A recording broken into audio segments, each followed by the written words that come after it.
안녕하십니까. 망치한국사 무엇 위에 한국이 서 있는가 라는 컨텐츠로 한국사에 대해 이 얘기 저 얘기하는 한국사 시간이 돌아왔습니다.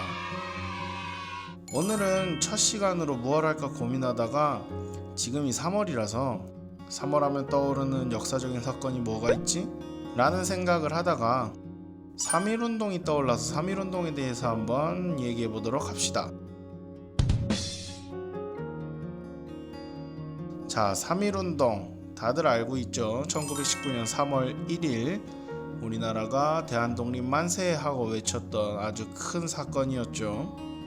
재밌는 사실 먼저 하나 이야기하자면 원래 당시에는 한국이라는 용어는 거의 안 썼어요. 이게 무슨 소리야? 3.1운동의 촉발자가 됐던 김희독립선언서를 보면 조선은 이라고 쓰여있거든요. 그게 우리 조선은 이란 뜻이에요. 그래서 당시 한국 사람들에게는 대한제국이란 이름보다도 조선이 더 익숙해서 당시에는 조선독립만세라고 외쳤었다는 사실. 좌우지간 3.1운동에 대해서 한번 살펴봅시다.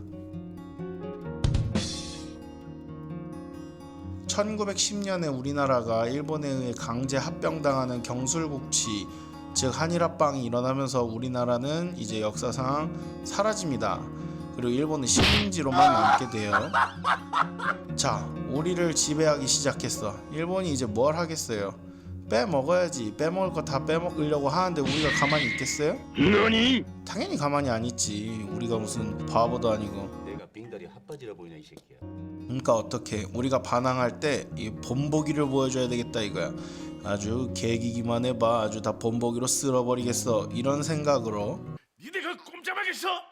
내가 지금 전차를 몰고 와서 니놈들을 머리통을 다 날려버리겠어. 역장남의 새끼들.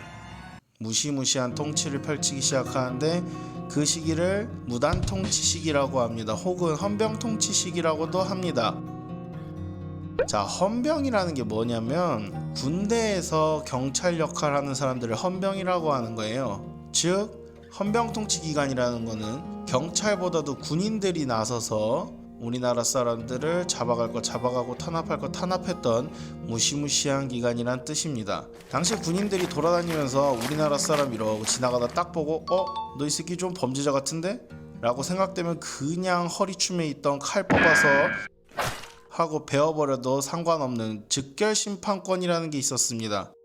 그러니까 조선 사람은 일본 헌병만 보면 덜덜덜덜 떨면서 도망치거나 숨거나 해야 됐던 상황이었던 거죠. 게다가 학교에서 가르친다는 선생들이 허리에 칼 차고 군인 제복 입고 들어와요. 그러니까 학생들 입장에서 얼마나 무섭겠어. 밖에서 돌아다니던 헌병들이 사람들 칼로 썰고 다니는 모습을 봤었는데 그런 똑같은 복장을 한 사람이 선생님이야. 개길 수 있겠어요? 못 개기지. 자, 여기서 당시 조선 사람들의 빡침이 시작됩니다. 때는 1918년 일본이 엄청나게 흉년이 들어서 쌀이 부족해집니다. 우리가 쌀이 좀 없네. 옆에 조선이 있잖수. 거기서 좀 갖고 오면 되지. 아하, 천재인데? 그렇게 우리나라에서 대량으로 쌀을 공출해 가버립니다. 당시 우리나라 돈도 없어서 쌀을 수입할 수도 없었던 상황이니 당연히 국내의 쌀 총량이 당연히 줄어들게 됩니다. 쌀이 줄었어. 수입은 해올 수 없어. 그럼 우리나라 사람들 어떻게? 굶는 거죠. 굶어서 배고파.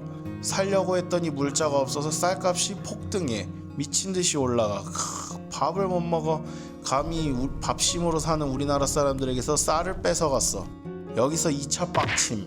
같은 해에 만주에서 대종교 인사들을 중심으로 대한독립선언서를 발표하고 일본 도쿄에서는 유학생들 위주로 YMCA 강당에서 28 독립선언서를 낭독하면서 우리나라 독립에 대한 독립운동가들의 분위기가 고조되고 있던 상황입니다.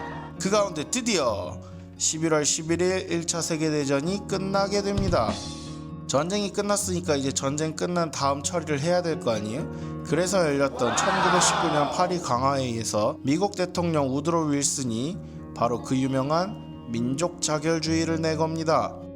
민족 자결주의란 식민지의 독립은 각 민족이 알아서 하라는 거예요. 우리가 듣기에는 그럼 우리가 우리 마음대로 해도 되는 건가? 그럼 이제 우리가 우리의 독립을 주장하고 나서도 미국이나 이런 강대국들이 인정하는구나 라는 생각을 할 법하죠. 그래서 그런 소리를 듣고 우리나라 독립운동가들의 분위기가 더더욱 고조됩니다. 하지만 우리나라 독립운동가들이 몰랐던 사실, 우드로 윌슨의 민족 자결주의는 어디까지나 1차 세계대전에서 패한 패전국들의 식민지를 겨냥해서 했던 말이라는 거. 그들의 식민지들이 독립을 해야 이 패전국들이 다시는 전쟁하겠다고 까불지 않을 테니까요.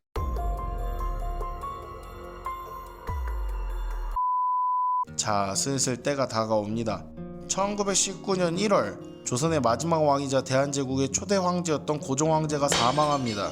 일본에 의해서 강제로 퇴위된 것도 모자라서 이제 나라가 남의 손에 넘어가는 꼴을 두 눈 시퍼렇게 뜨고 바라봐야 했었던 고종. 그 고종의 죽음이 사실 매국노들의 독살에 의한 것이라는 소문이 돌면서 조선인들의 3차 빡침까지 총 3스택을 쌓았습니다. 3스택을 쌓았어. 그럼 이제 어떻게 해야 돼? 삶과 죽음의 순환은 계속된다. 우리는 살 것이고 저들은 죽을 것이다. 우리가 때린다고 맞고만 있을 민족입니까? 우리가 어떤 민족입니까? 이렇게 열이 받을 대로 받아서 우리는 3.1운동을 시작합니다. 다음 시간에는 본격적으로 3.1운동이 어떻게 전개되었는지에 대해서 한번 이야기해 보도록 하겠습니다. 안녕.